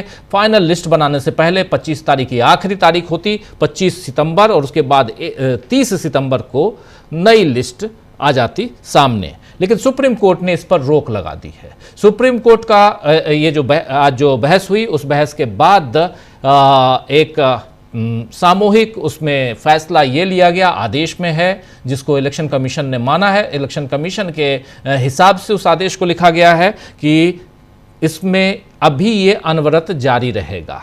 पहली बात तो प्रशांत जी आप जोड़ना चाह रहे थे, मैं आपके पास ही आना चाहता हूं। पहली बात तो यही है कि इसमें ये काम, ये प्रक्रिया जारी रहेगी। अगर आप नाम जुड़वाना चाहते हैं तब भी, हटाना चाहते हैं तब भी, ये प्रक्रिया जारी रहेगी। ये आज 1 तारीख, अब आखिरी नहीं है, और आखिरी तारीख कब है ये भी नहीं बताया गया है, यानी ये जारी है। इसके क्या मतलब, क्या मायने हैं, इस पर भी चर्चा हम करें। दूसरी बात यहां पे ये कही गई कि जो न्यायिक प्राधिकरण हैं, न्यायिक सेवाओं के जो प्राधिकरण हैं, वो अब इसमें मदद करें, उनके वॉलंटियर्स मदद करें जो लोक अदालतें लगाते हैं, और अपनी गुप्त रिपोर्ट सीधे जज, जो जिला सत्र के जो न्यायाधीश हैं, उनको दें। यह भी आदेश है। और कल 12 बजे दिन तक जो वॉलंटियर्स हैं, इनके नाम और फोन नंबर आ जाने चाहिए, यह भी बताया गया है। ये 2 मुख्य रूप से मुख्य आदेश हैं। इसको किस ढंग से माना जाए? आवाज नहीं आ रही, अनम्यूट कीजिए। बहुत साफ संकेत है कि सुप्रीम कोर्ट का चुनाव आयोग पे भरोसा कम हुआ है। पूरे देश का कम हुआ, सुप्रीम कोर्ट का भी कम हुआ, ये बड़ी बात है। और जुडिशरी का सीधे इन्वॉल्वमेंट उन्होंने कर दिया। कल ही हम लोग शाम को चर्चा कर रहे थे कि कांग्रेस पार्टी के ट्वीट पर लगभग पूरा जिला प्रशासन एक टेम्पलेट के तौर पर एक जैसे ट्वीट कट एंड पेस्ट उन्होंने सारे जिलाधिकारियों ने किए। यही जिलाधिकारी कमोबेश रिटर्निंग ऑफिसर ही बनेंगे जिनके देखरेख में चुनाव होगा विधानसभा का। अब सुप्रीम कोर्ट ने क्या कहा, 2 चीजें। एक, बीएलओस के साथ उसने जो लीगल सर्विसेज है, लीगल एड है, यानी जो वकील हैं, उनको लगाया ताकि स्पीड अप हो सके काम। और दूसरा कि वो अपनी रिपोर्ट जिला जज को देंगे, कलेक्टर को नहीं देंगे, वो सरकार को नहीं देंगे, तो वो जिला और सेशन जज को देंगे अपनी रिपोर्ट। तो ये इसमें जुडिशरी का इन्वॉल्वमेंट अब इसमें एसआईआर के मामले पे हो गया है नीचे तक। अब ये देखते हैं कि कैसे, क्योंकि चिंताजनक बात है, क्योंकि 65 लाख लोगों के नाम कटे हैं और वो उस पर अब सुप्रीम कोर्ट भी चिंतित है उसको लेकर। और वोटर उसमें अमेंडमेंट की जो बात है, जो नाम जोड़ने की बात है या कोई चीज सही करने की बात है, वो चुनाव के जब कैंडिडेट घोषित हो जाएंगे, उनकी स्क्रूटनी हो जाएगी, नाम विड्रॉल के पहले, वो तब तक ये प्रक्रिया चलेगी। यानी इलेक्शन के कुछ दिन पहले तक भी ये प्रक्रिया चल सकती है। इतना स्कोप है कि कैंडिडेट के विड्रॉल के पहले तक ये हो सकता है। उसके बाद वो, क्योंकि ईवीएम में वो चला जाएगा नाम, सिंबल, जब फाइनल लिस्ट बन जाएगी हर सीट की। दूसरी बात जो राहुल गांधी कह रहे हैं कि हाइड्रोजन बॉम्ब, ये भी जरा इसकी चर्चा बहुत है कि क्या होगा। मुझे लगता है कि महादेवपुरा के बाद इन्होंने कोई, अब शायद कुछ वीआईपी सीट्स को भी टारगेट कर रहे हैं कांग्रेस पार्टी, और उनका रिसर्च इस पर काम कर रहा होगा। और काफी आज दिन भर चर्चा बनारस की होती रही। हम सब जानते हैं कि शुरुआत में हम लोग लाइव थे और पहले शुरू के 1-2 घंटे में नरेंद्र मोदी 6000 वोटों से पीछे चल रहे थे जी। 12,000 वोट तक पीछे चले गए थे। 12,000 वोट तक मुझे याद है। और उसके बाद फिर वो जीत पकड़ी और जीत का मार्जिन 1,52,000, पिछली बार 4,80,000 था, यानी कुल 3,28,000 वोट कम हो गए। तो इसकी चर्चा आज दिन भर होती रही। अब राहुल गांधी का हाइड्रोजन बम बनारस के बारे में या कहीं और के बारे में, ये हम लोग देखेंगे जब वो उसको गिराएंगे। अब सबसे बड़ी चीज है प्रशांत जी कि चाहे एटम बम हो या हाइड्रोजन बम हो, कटघरे में खड़ा हो रहा है चुनाव आयोग। चुनाव आयोग धमकियां देके चला गया और ये दूसरा सप्ताह भी बीत गया, दूसरा रविवार भी बीत गया। आप याद कीजिए 15 दिन तो हो गए। 7 दिन की धमकी देकर ज्ञानेश कुमार गए थे राहुल गांधी को। अब ये अगर राहुल गांधी हाइड्रोजन बम छोड़ते हैं तो फिर चुनाव आयोग यानी ज्ञानेश कुमार क्या करेंगे, ये मैं सोच रहा हूं सुबह से। जब से राहुल गांधी का बयान आया है। जी राजीव जी, मैं जब युवाओं की बात कर रहा हूँ, समीर जी वहाँ पे मेरी बात होती है, मैं सोशल मीडिया पे देख रहा हूँ, मीडिया में जो आ रहा है वो भी देख रहा हूँ, जो मुझे लग रहा है कि इलेक्शन कमीशन अब बीजेपी के लिए एक मुसीबत बन रहा है। इलेक्शन कमीशन अपने आप में एक मुद्दा बन रहा है और उसको युवाओं के बीच में उसका काफी असर है। और इसलिए मैं कह रहा हूँ क्योंकि ये जो पूरा डिजाइन SIR का और वोट को काटने का है, अब उस पर बहुत सारे रिसर्चर्स का काम आ रहा है। जरा मैं उसकी एक छोटी सा सैंपल आपको देता हूँ। बिहार में जो लाइफ एक्सपेक्टेंसी यानी औसत आयु बिहार की है वो लगभग 69 साल है, लेकिन इलेक्शन कमीशन के उसमें बहुत आश्चर्यजनक परिणाम सामने आ रहे हैं। इन्होंने डेटा जो दिया है वोटर डिलीशन का, वो कई सारे पोलिंग बूथ को मिलाकर एक क्लस्टर बनाया है जिसको कह रहे हैं पार्ट जी। अब आप देखिए कि इसमें 7,216 पार्ट की जिसमें ये रिसर्च हुआ है, उसमें 75% जो नाम काटे गए हैं वो उन पोलिंग बूथ में मौतों की वजह से काटे गए। यानी जितने नाम कटे उनमें 75% लोगों के नाम इस वजह से कटे क्योंकि वो मर गए। और इन मरने वालों में 50% लोगों की उम्र जो है वो 50 साल से कम है।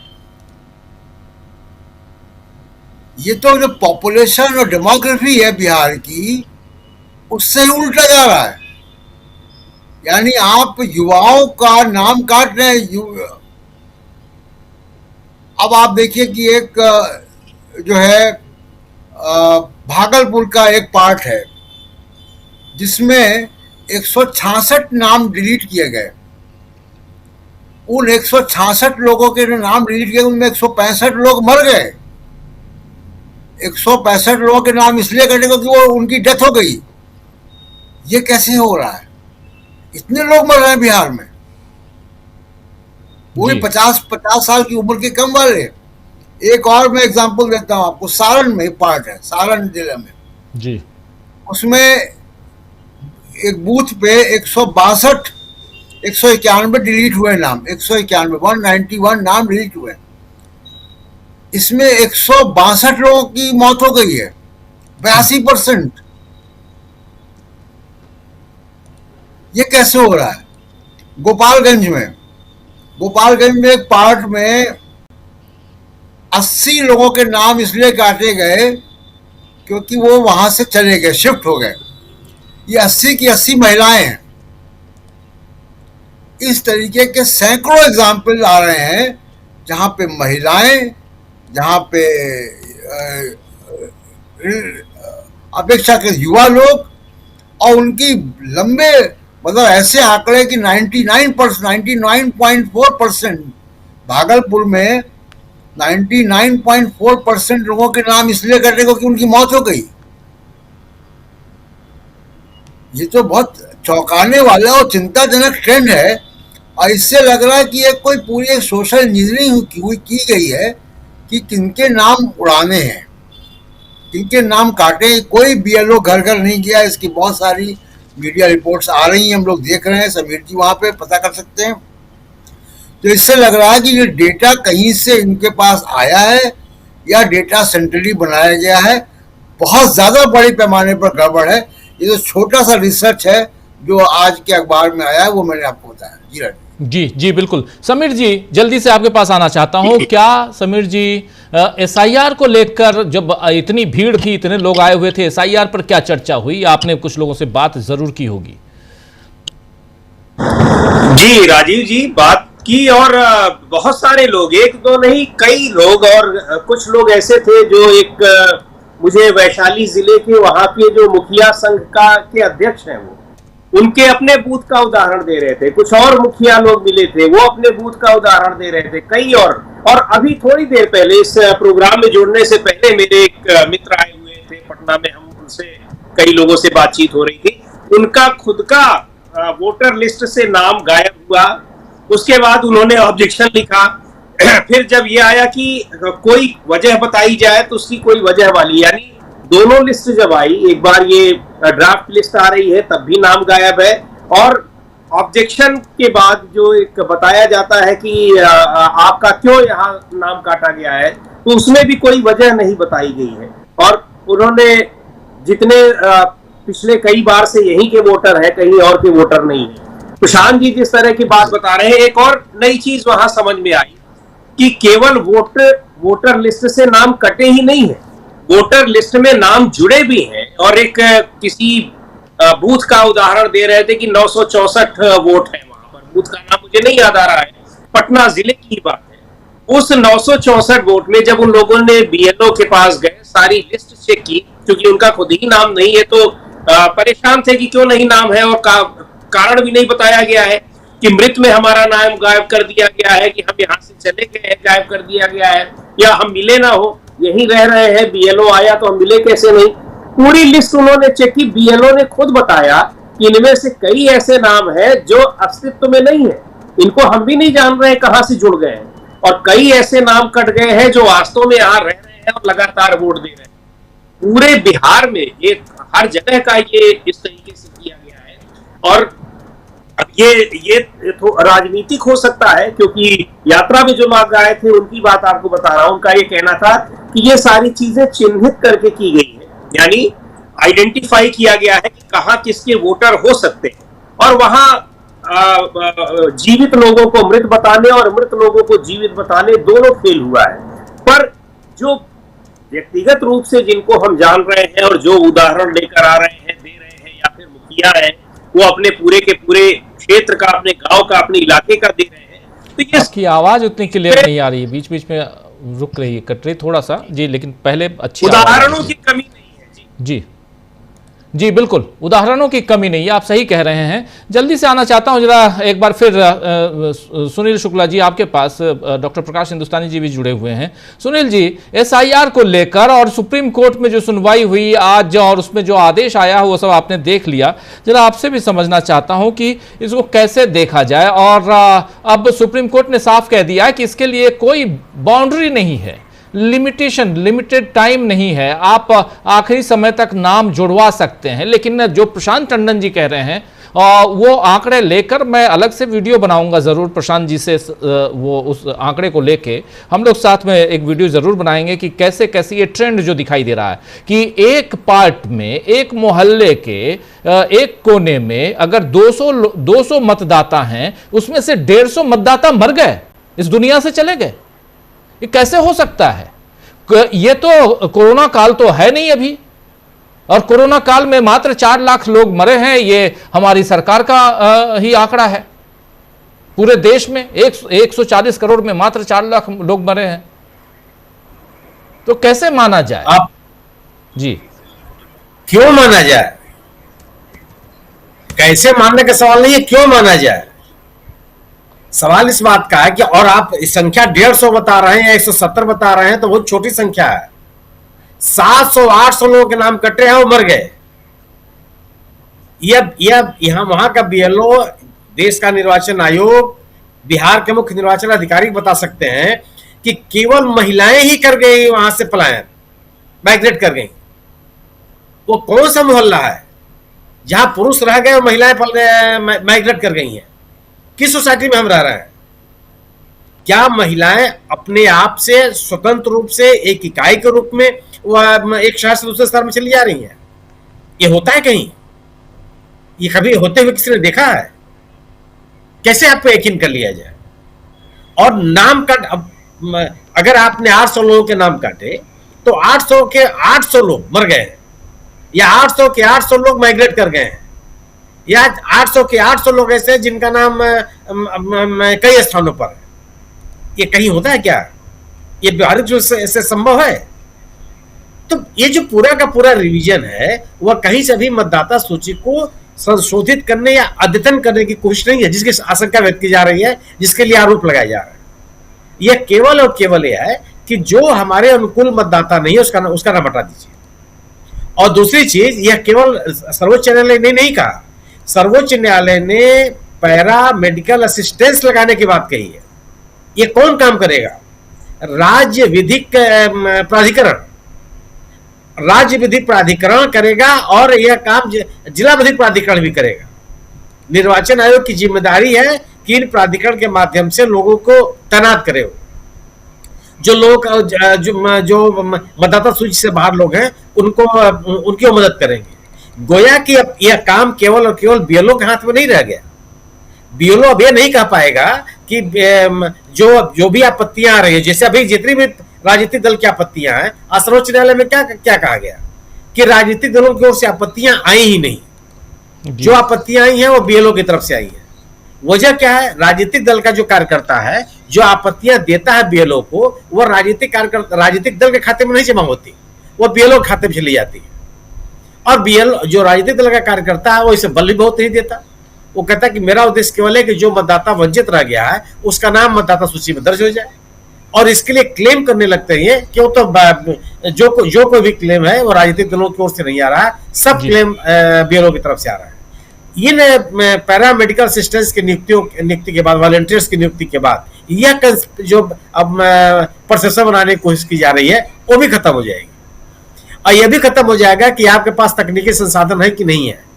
अभी जो यह बात हो रही है कि जो आप मतदाताओं से आधार कार्ड एक्सेप्ट नहीं कर रहे हैं, यह समस्या भी खत्म होगी, क्योंकि अब आप बीएलओ के पास कोई जाएगा ही नहीं। लोग जो ब्लॉक लेवल पे या पंचायत स्तर पे जो ये वॉलंटियर्स अवेलेबल होंगे उनके माध्यम से काम होने लगेगा और राजनीतिक दल भी उनके पास जाएंगे। तो पूरे की पूरे निर्वाचन आयोग की जो कार्यशैली है उस पर एक गंभीर टिप्पणी है निर्वाचन आयोग की।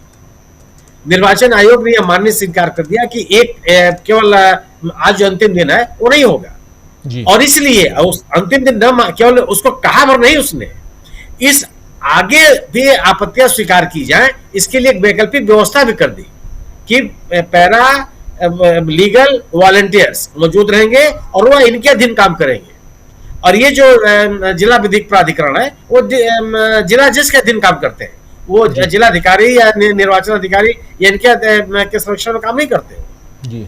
इनकी उपस्थिति अगर ये है तो ये बताता है कि निर्वाचन आयोग के द्वारा किए जा रहे दावे कितने बेबुनियाद हैं और कितने तर्कहीन है। आज जो सर्वोच्च न्यायालय में क्या कहा गया कि बात तो की जा रही है कि इतने बड़े पैमाने पर मतदाताओं के नाम काट दिए गए और उनको जोड़ा देना चाहिए। एक कहा जाए कि राजनीतिक दल अब जो ड्राफ्ट लिस्ट में जो नाम है उनको काटने की बात कर रही है, क्यों नहीं करेगा? अगर आप ऐसे लोगों को किसी मतदाता सूची में दर्ज कराए हुए हैं या उनका नाम आपने लिखा है जो उस इलाके के निवासी नहीं है और राजनीतिक दलों के कार्यकर्ता इसकी पहचान कर रहे हैं कि फला व्यक्ति है या फला परिवार है या फला समूह है जो इस इलाके का रहने वाला नहीं है, लेकिन इसके नाम पे नाम दर्ज कर लिया गया, तो उसकी आपत्ति नहीं होगी। अगर किसी एक मकान के पते पे 700, 800, 900 लोग दर्ज हैं, किसी एक धार्मिक आश्रम के पते पर बड़ी संख्या में, सैकड़ों की संख्या में लोगों का नाम दर्ज है, तो उस पर आपत्ति नहीं होगी।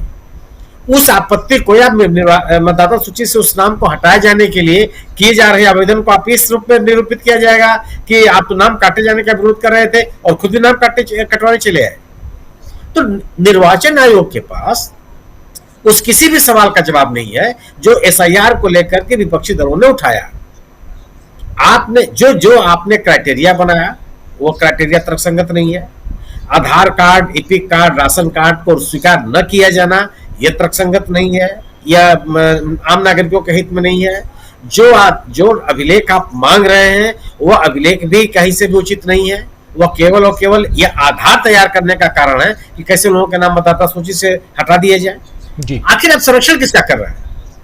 अब मतदाताओं का संरक्षण तो नहीं कर रहे हैं। मतदाता जो बना रहे, जो छूटा हुआ है उसका नाम शामिल हो जाए, यह प्रयास तो आप नहीं कर रहे हैं। और मतदाताओं का नाम मतदाता सूची से हटाने का लक्ष्य नहीं हो सकता है निर्वाचन आयोग का काम। निर्वाचन आयोग का काम यह है कि जो मतदाता सूची में शामिल होने से वंचित है, जो पहली बार मतदाता बन रहा है, जो योग्य मतदाता होने की अर्हता प्राप्त कर चुका है, उसको मतदाता सूची में लाना। निश्चित रूप से फर्जी, बोगस और बेनामी लोगों का नाम नहीं होना चाहिए, लेकिन आपका प्राथमिक काम यह है कि कोई भी मतदाता इससे वंचित न रह जाए। और इस प्राथमिक दायित्व का निर्वाह निर्वाचन आयोग नहीं कर रहा है। आखिर क्या वजह है ये लीगल असिस्टेंस देने का? अगर निर्वाचन आयोग, जिला निर्वाचन अधिकारी, सहायक निर्वाचन अधिकारी, बूथ लेवल ऑफिसर्स अगर मतदाताओं को इस तरह से कोऑपरेट कर रहे हैं, सर्वोच्च न्यायालय के निर्देशों के अनुसार उनकी आपत्तियां स्वीकार कर रहे हैं, वो जिन लोगों के नाम जो नए मतदाता होना चाहते हैं उनको भी सर्वोच्च न्यायालय के निर्देशानुसार उनके अभिलेखों को स्वीकार कर रहे हैं, तो फिर ये बात अलग से विधिक सहायक लगाने की आवश्यकता क्या थी? और ऐसे सहायक लगाए जा रहे हैं जो कि जिनका नियंत्रण बिल्कुल जिला निर्वाचन अधिकारी यानी कि जिला अधिकारी या जिला प्रशासन के अधीन नहीं है। इस आदेश को भी तो पढ़ा जाना चाहिए। और यह भी बात कि जो ये सरकार कर रही है कि एकदम जो निर्वाचन आयोग कर रहा है कि आज अंतिम तारीख, उसको भी मना कर दिया जी, नहीं ये अंतिम तारीख नहीं होगी, यहाँ ये प्रक्रिया सतत जारी रहेगी। कोई डेट भी नहीं दी, ये भी नहीं कहा कि नहीं इस तारीख तक, कहा कि ये प्रक्रिया जारी रहेगी। अब ये सर्वोच्च न्यायालय के सहमति पर निर्भर करता है, उसके संतुष्टि पर निर्भर करता है कि जो प्रक्रिया चलाई जा रही है वह जनता के हित में कितनी है, वह लोगों को सहयोग देने में कितनी कामयाब रही, कितने नए जो मतदाताओं को आप जो वंचित हो गए उनको आप मतदाता सूची में लाने में कामयाब हो गए। तो इस मतदाता सूची को जो SIR के आधार पर निर्वाचन आयोग तैयार करने की कोशिश कर रहा है उसको मान्यता दी जाए, उसके आधार पर चुनाव कराया जाए, या उस मतदाता सूची पर चुनाव मतदान कराया जाए जिस आधार पर 2024 का मतदान कराया गया था। ये बड़ा सवाल है और अभी भी ये सवाल अनुत्तरित है। निर्वाचन आयोग अगर सर्वोच्च न्यायालय को संतुष्ट नहीं कर पाया तो यह संभव है। मेरा मानना यह है कि निर्वाचन आयोग ये कह सकता है कि चुनाव होगा 2024 के मतदाता सूची के आधार पर, आप अपने SIR का प्रक्रिया जारी रखिए।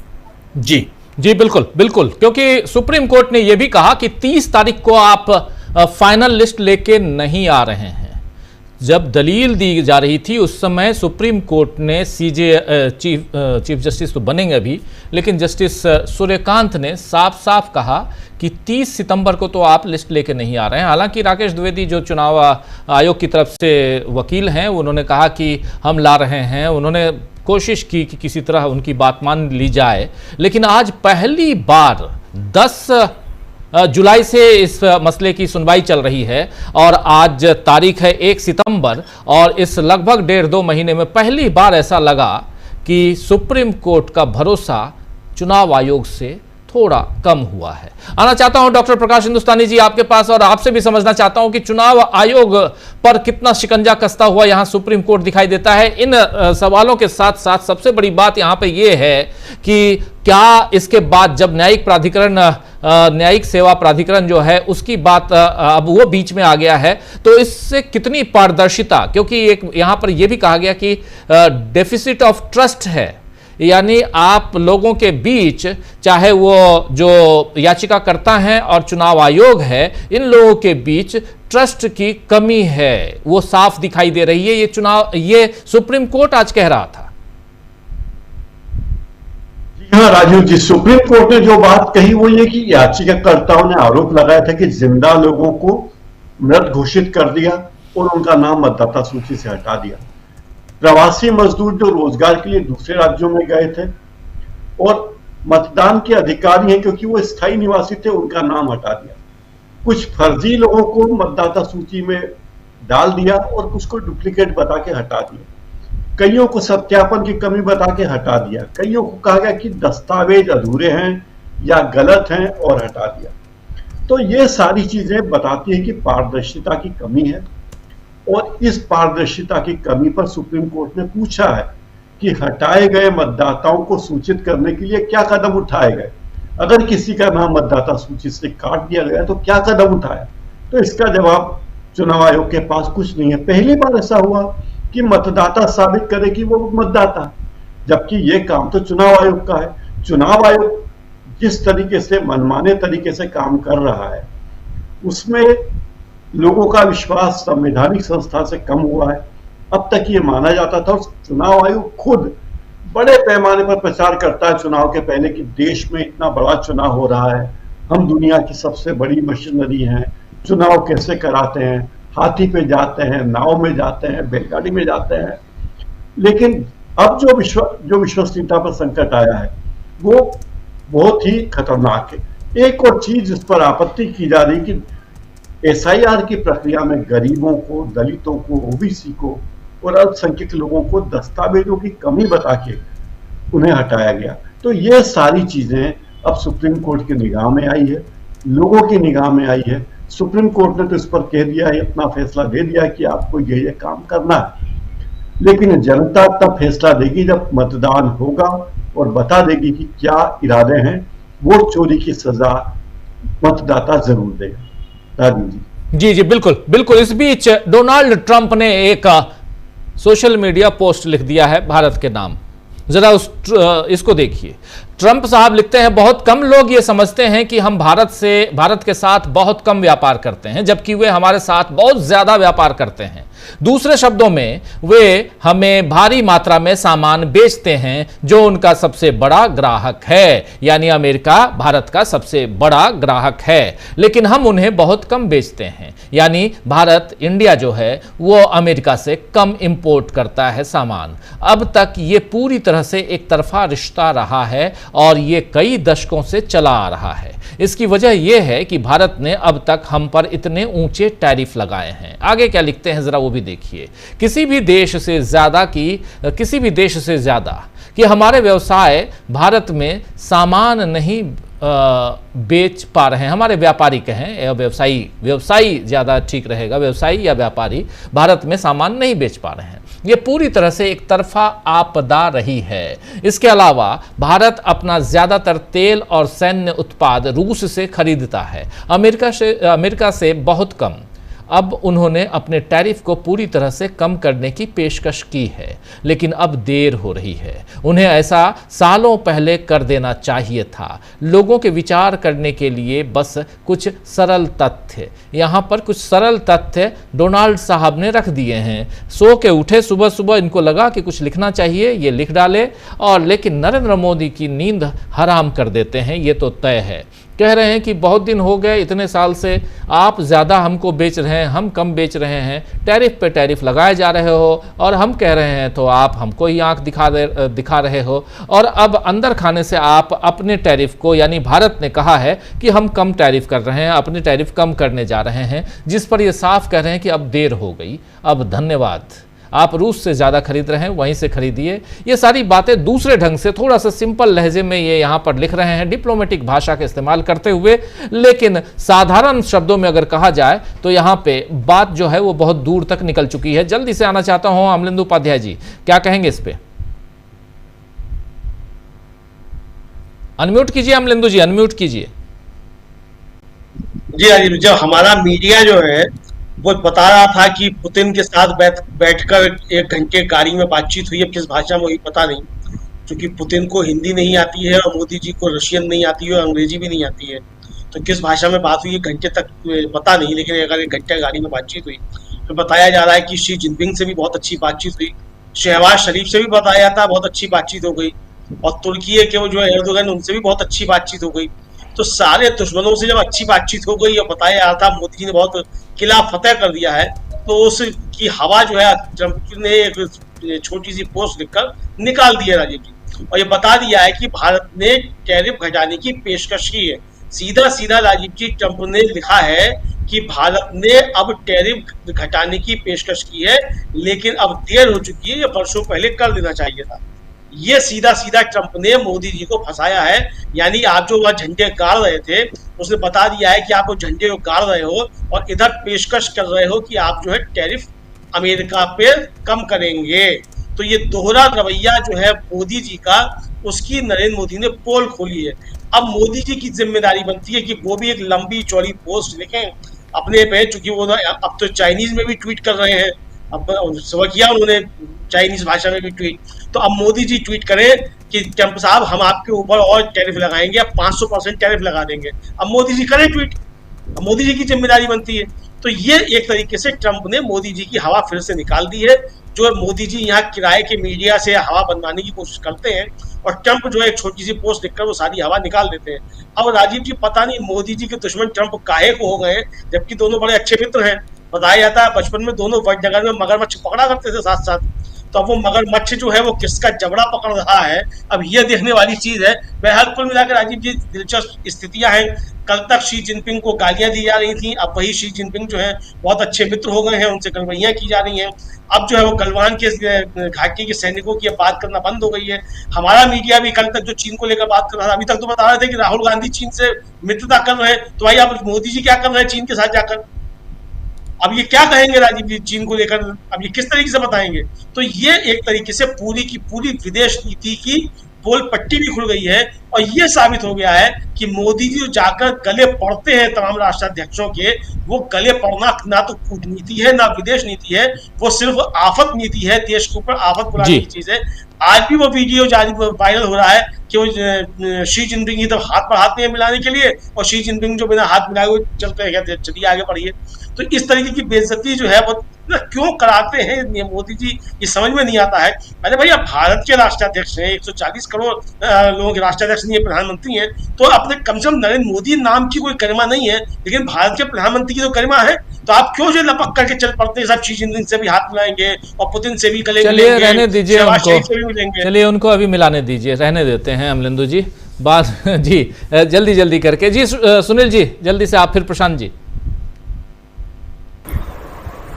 ये गिरिराज सिंह जी ने क्या महत्वपूर्ण बयान दिया, आपने बड़ी अनदेखी कर दी। मतलब मुझे शिकायत है आपसे कि आपने गिरिराज सिंह जी को लगता है वो पाकिस्तान का टिकट लेके घूमते हैं। नहीं मतलब वो इस मौके पर झटका और हलाल की बात कर रहे हैं, सनातन का झंडा ले करके, और आपने इतने महत्वपूर्ण बयान की अनदेखी कर दी इस मौके पर। इस पे तो गिरिराज सिंह जी अचानक चिंतित हो गए हैं। सनातनियों के दो अलग अलग प्रकार बता रहे हैं वो, जो कि अब उनको मीट की चिंता हो गई है। उनको ये चिंता नहीं है कि इस टैरिफ की वजह से इस देश के अन्य उत्पाद है उसका क्या होगा, उनका अपने मंत्रालय की स्थिति क्या बनेगी जो सर्वाधिक प्रभावित है, लेकिन उनको मीट की चिंता है।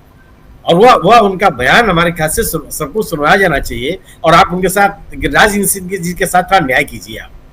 जी बिल्कुल प्रशांत जी जोड़ रहे थे आप ट्रंप साहब में।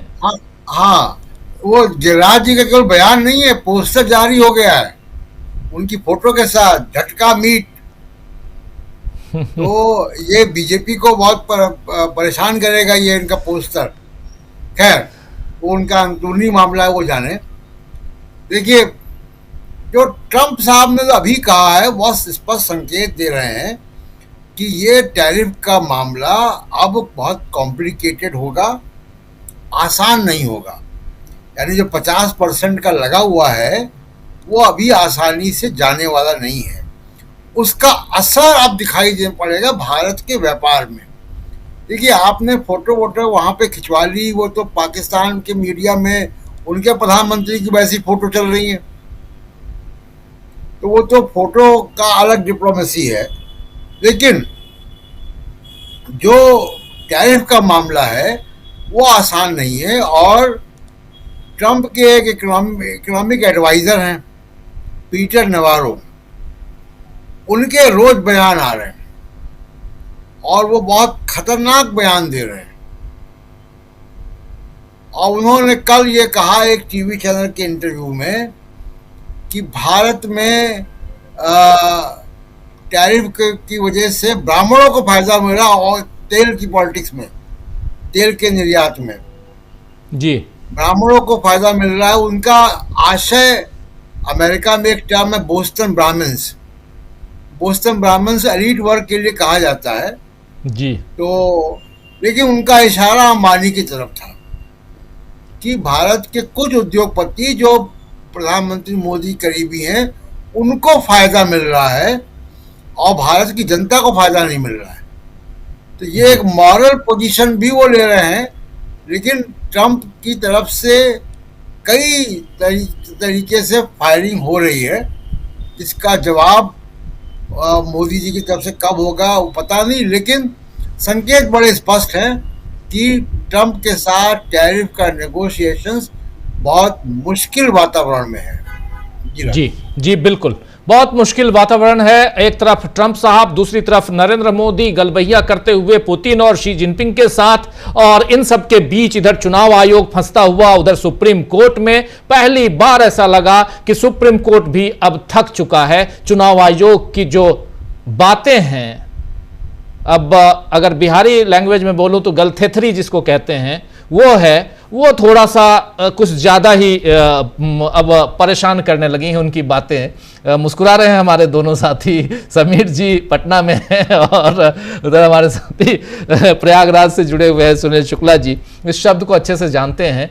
तो ये जो है, ये रियली मैं ऐसे शब्दों का इस्तेमाल नहीं करता हूं, लेकिन क्या करें जब इंसान थक जाता है, और वही थकान आज दिखाई दे रही थी जस्टिस सूर्यकांत के चेहरे पे। उनकी बातों से साफ झलक रहा था कि आप कर क्या रहे हैं। और उसके बाद आप देखिए कि अभी तक ये सब कुछ आजाद भारत के इतिहास में पहली बार हो रहा है, पहली बार। प्रशांत जी कुछ जोड़ रहे हैं? जब जस्टिस सूर्यकांत से ये कहा गया कि ये वोटर आईडी वो आधार कार्ड नहीं मान रहे, तो जस्टिस सूर्यकांत ने कहा कितनी बार मैं आदेश करूंगा आधार कार्ड के लिए जी। ये भी बात है। तो इससे वो जो आप बात कह रहे हैं कि वो थक गए जी, सुनते सुनते चुनाव आयोग की बातें, तो दिखाई दे कितनी बार मैं आदेश करूंगा नहीं। और 8 तारीख को आइएगा। और बीएलओ जो है, बीएलओ ऐसा कर भी रहे हैं। बीएलओ नहीं ले रहे हैं आधार कार्ड। मेरे पास कई ऐसे लोगों के फोन आए, निर्देश नहीं है जी, कोई निर्देश नहीं है उनके पास। हाँ। बीएलओ के पास मुख्य निर्वाचन अधिकारी या निर्वाचन आयोग से कोई निर्देश नहीं है। लिखित में अपना आदेश होना चाहिए ना। आप कहिए कि आपको आधार कार्ड स्वीकार करना है, इस बारे में कोई निर्देश नहीं दे रहे हैं आप। ये जिम्मेदारी कोई बीएलओ अगर नहीं ले रहा है तो कोई गुनाह नहीं कर रहा। बीएलओ के पास एक अधिकृत आदेश होना चाहिए, वह आदेश मुख्य निर्वाचन अधिकारी बिहार की तरफ जारी होनी चाहिए, और यह जारी कराने की जिम्मेदारी निर्वाचन आयोग की है। ये सवाल है जी।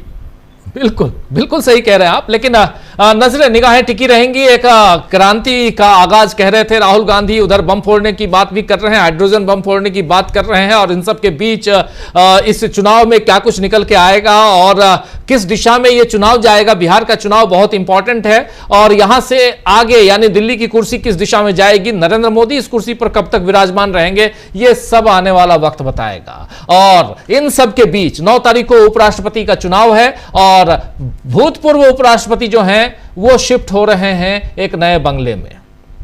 अभय चौटाला का घर है, बंगला है, वहां शिफ्ट होने जा रहे हैं भूतपूर्व, ऐसी खबर आई है। उस खबर के आधार पे बता रहा हूं, इसकी पुष्टि हमने नहीं की है, लेकिन इंडियन एक्सप्रेस की खबर है, तो सोच रहा हूं कि शायद ठीक ही होगी खबर।